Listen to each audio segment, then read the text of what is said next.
Hello, Michael Vincent here from the Amethyst Steel Illumineers group. Just wanting to do some more testing. I've done a few videos this week, just trying to figure out what is the best thing to play in this meta for Amethyst Steel. I started Amethyst Steel a few sets ago, and I started playing Midrange. I like the purple steel base kind of on Spessie's deck. Played Midrange for a while, and then kind of over time evolved into a tempo list. And for this set, it seems like there's lots of viable options. There's location lists, there's mid-range lists, there's more control lists, there's aggro lists, and there's, I think, a viable place for tempo as well. So the exciting thing is Amethyst Steel seems to be better positioned in the meta than we've been up until this point. But the tricky thing about it is it seems like there's lots of different directions to go. That's also part of the fun part, as you know, we get to test lots of cards. The thing I'm just finding, there's so many different routes you can kind of take in Amethyst Steel, and it's kind of fun to explore those. So the theme for this week seems to be there's the Artifacts Emerald Amethyst deck is pretty ominous. It's fast. It shoots out a lot of characters. It's evasive. And who is it? Gogo Tamago has this really frustrating ability where he can, or she, I think, can gain lore equal to the amount of damage chosen opposing character has. So I've had a lot of games where I've got Big Tink out with like 4 damage on her, and then Gogo Tamago ends, they get 4 lore, and then they quest with all their guys and win. So this deck did really well the last 2 weekends, and so this one might end up being kind of like one of the tier 1 decks. So I thought for tonight it would be fun to play against this one and maybe see which iteration of Amethyst Steel might be the best against this one, and maybe that's a good starting place. Kind of waiting to see how the rest of the meta shakes out. It seems like Amber Steel will be a thing. Ruby Amethyst is always kind of prevalent, and Sapphire Ruby is also probably going to be there. So be interesting to see which deck kind of stacks up the best against the field at large. So I want to give a shout out to Kyle Olson. He has a mid-range deck here, Tink Mid, which I started playing mid-range, so I could definitely see that this might be the best route to go for this set. It's got all your kind of cheap creatures like Chernobog's followers and Diablo. It's got your bounce package with fox and snake and crab and goat and rabbit. But then on the upper end, we've got Big Tink, which shifts onto the new Tink. Along came Zeus, Friends, and then some other good threats like Genie and Elsa. So curious to give this a shot. So without further ado, let's jump in. Again, I'm not claiming to be an expert. I'm just doing some testing, and if others can benefit, that's great. But I might make mistakes, and haven't played mid range in a while, so curious to take this for a spin. So I think, like last time, we'll do one matchup going first and one matchup going second, just see how the deck performs on both ends. So here we go. All right, we got both Tinkerbells. We have something to play on turn 2, but no 1-drops. So I think we'll throw back the goat, the castle, Zeus, and Belle, and hopefully get some early plays here. As we're going first, we did not, which is too bad. But I guess we are playing mid-range, so the early game is less important. Well, I think we have to ink the smash here. Definitely one thing I'm finding with Amethyst Steel is a lot of the good cards are uninkable. So you kind of have to pick and choose where you want to invest your uninkable slots. I think Calhoun is very good, and Calhoun has been good for me in testing, and I wasn't sure at first. So speaking of which, let's play Calhoun. We may need to use Smee for ink. So in my testing so far against this deck, it goes fast. So I think we just need to slow them down as much as possible and try and survive. So I don't love discarding cards, obviously, but if you let this Curse Merfolk get 3 or 4 quests in, it's bad. So I'm just going to bite the bullet. We do gain some lore from Calhoun, which is nice. I think I'll get rid of...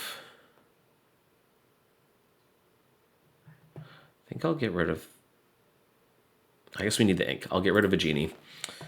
And Inktable has this new lore trigger thing, or this new trigger system, which is, I'm not sure why really, but I guess so you can pick the order of the triggers and play Tink and pass turn. I do think that Big Tink is quite good in this matchup. I could see us wanting Grab Your Sword if this deck becomes one of the best decks because it has a lot of X2s that we can hit. Okay.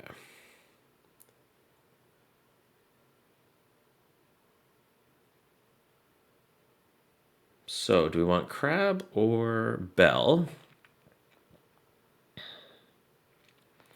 I'm not, maybe we don't even want to play Big Tink quite yet because we maybe want them to exert Peter Pan. We can just take this out with Calhoun. So I think people keep telling me Crab is good, and I don't often use it. So let's try and see if we can get Crab working. The nice thing about Crab, actually, they have lots of evasive. So if we play Genie, then we can pump Genie and hit into their bigger evasive characters like Elsa. So let's ink Bell and play Genie and draw. And we can challenge here. So the problem with questing with Tinkerbell is that they can attack with Peter Pan, and Peter Pan can give Genie rush, and then they could both rush and take out Tinkerbell. In that case, I think I'd like to keep her. So I think we pass here, which is unfortunate, because obviously one of the things I love about this Tinkerbell is questing for 2, but this Peter Pan giving rush to evasive characters is problematic.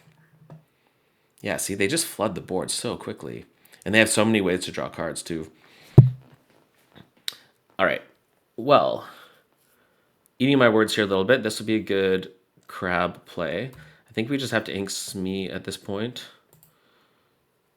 So we'll play Crab and give Genie. Take out Peter Pan. And we can fire the cannons. I'm tempted to hit Curse Merfolk because of the discard, but Go-Go Tomago can actually attack into our evasives, which isn't great, and we're almost out of cards anyways, so I think it makes sense to hit Tomago here. And then we are good to quest here, and we are good to quest here. Okay, there, Crab was good.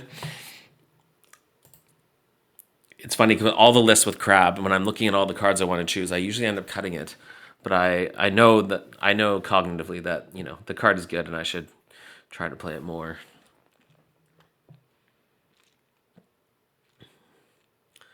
Okay, so here would be a good time to shift in Tink, I think, because we'll hit 2 characters.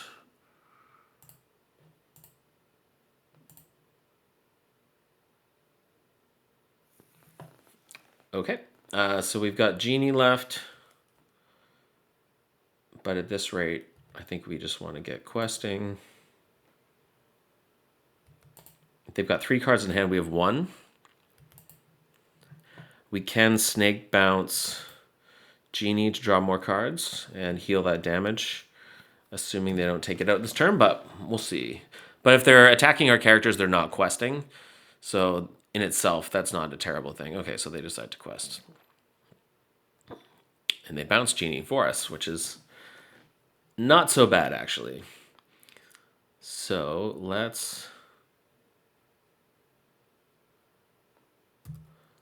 play Genie and see what we get. Okay. I think we want to fire the cannons just to slow them down. I find with this matchup, you just have to grind them out and just keep dealing with their characters and slowly chip away with questing. But we're getting close here. So quest, quest, quest. 17, pretty good. I think I'd rather have the cards than the ink at this rate, so I'm going to keep those. And pass turn.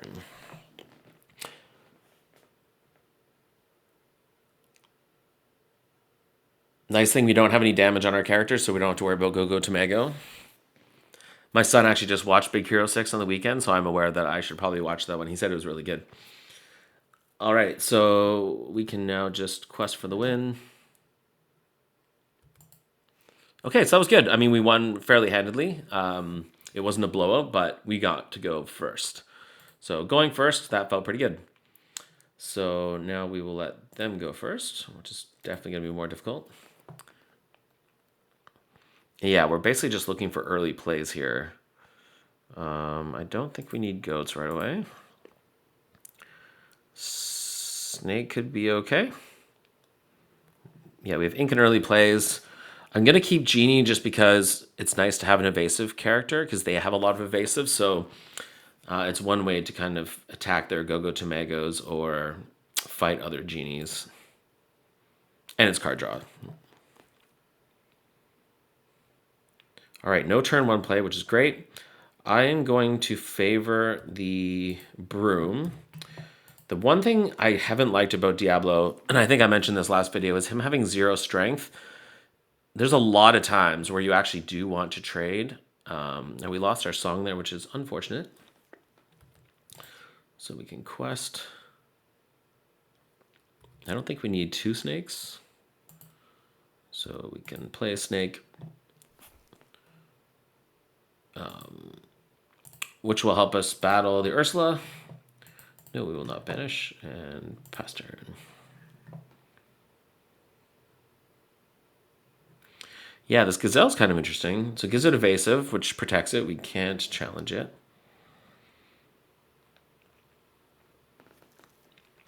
Okay, so a bit awkwardly, we could play 2 1-drops.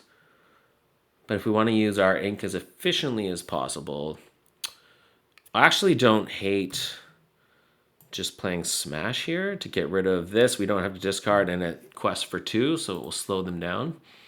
And then we can use our ink more efficiently in the future. And then we can just quest for 1, because I don't think they're going to trade with us. Pass.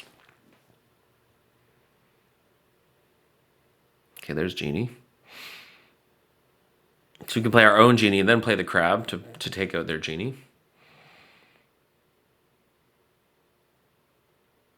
So I believe they do play the shift Ursula, so I think we want to hit Ursula so they can't shift.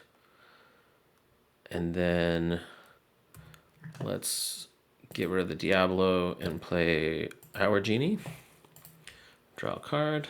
Okay, Zeus is good, because we can sing with Genie to take out one of their evasive threats, like Elsa. You have to sink a lot of effort into taking Elsa out a lot of the time. Okay, well, that's interesting. Fire the Cannons would be great right now because we just take Elsa out. Smash. Interesting. So we could attack into Elsa and take her out. But then we have our Genie would be vulnerable, but we could play another Genie. Maybe that makes the most sense. I'm hesitant to get rid of removal just because it is good in this matchup, but we have, along came Zeus, we have a Crab. So I think let's get rid of Elsa. And then play Genie. Then we'll have Genie who can sing next turn. Maybe we don't need the castle, although we don't have any card draw at the moment. They have 2 cards. Let's sing Smash. And pass. So we give them an opportunity. See, that's not all bad, though, because it slows them down. And I think we just want to slow them down because I think we win the long game. But they can churn out so many characters, and this Ursula, again, is frustrating. Okay. This might be a good time to play Tinkerbell. Yeah, let's play Tinkerbell. So let's ditch Diablo. Oh, I was thinking, I'm used to shifting it where she can attack right away, which she cannot. But yeah, I think it's still our best play.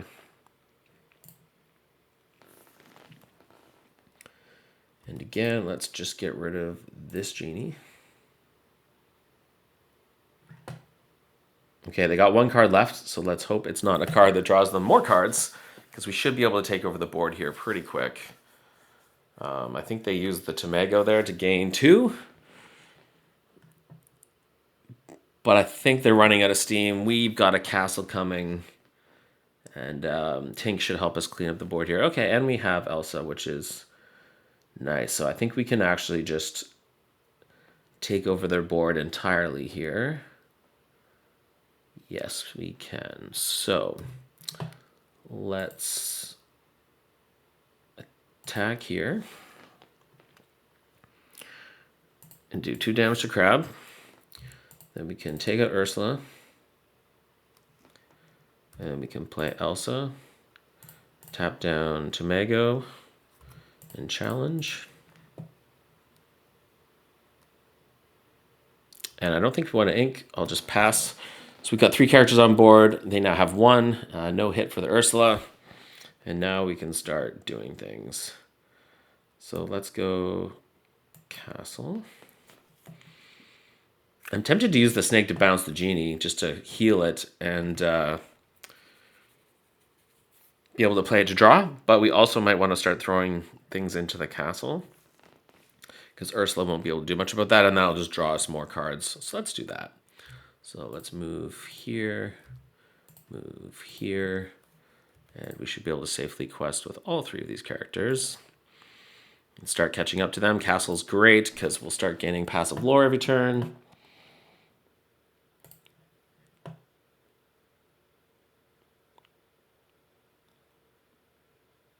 Okay, goat, but I think we're good now. So we're going to draw a bunch of cards. Do we care about the goat? We might be able to just start racing them now at this point.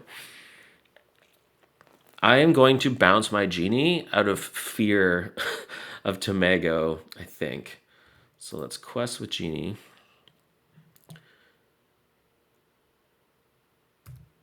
And we can go here. Just so they don't gain 3 lore, which could be sketchy. And then I think we can also play Crab, Elsa, and take out Ursula. Then quest for 2 here, so we're going to need another 2 that's composed of 15. So we could probably win next turn. They have 1 card and a goat.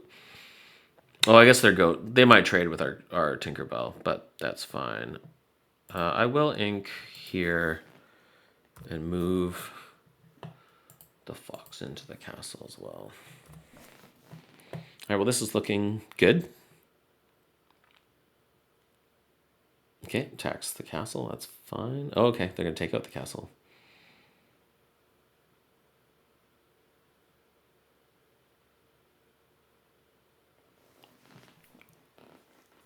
All right, well, we can quest.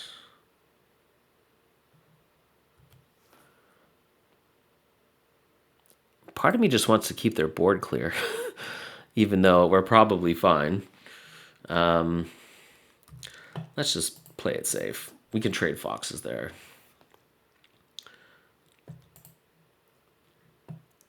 Actually, and we can play Tinkerbell to pick off their Diablo.